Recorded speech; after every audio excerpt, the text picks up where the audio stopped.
தர்த்திரம் இருக்கலாம், தர்த்திர புத்தி இருக்க கூடாது.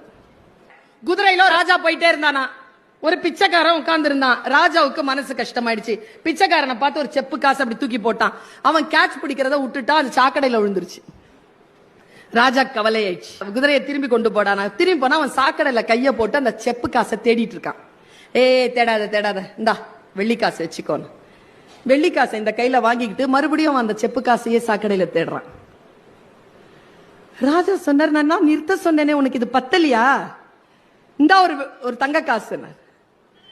தங்க காசையும் வாங்கிக்கிட்டு அந்த பிச்சைக்காரன் அதுலயே கை போட்டு தேடிட்டு இருந்தான். ராஜா, எப்போடா நீ அதை நிறுத்துவ?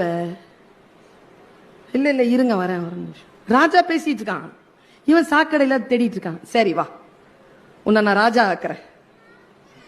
அப்படின்னா என் பாதி ராஜ்யம் கொடுத்துறேன், அதுல இந்த சாக்கடை பகுதி வருமான்னு. நானா இந்த புத்தியை என்ன பண்ணுவீங்க? படித்தால் அந்த அழுக்கு கழுவப்படும், வேறு எதனாலும் கழுவப்படாது. அறிவினால் ஞானத்தினால் மட்டும்தான் மனதில் இருக்கக்கூடிய அழுக்கை கழுவ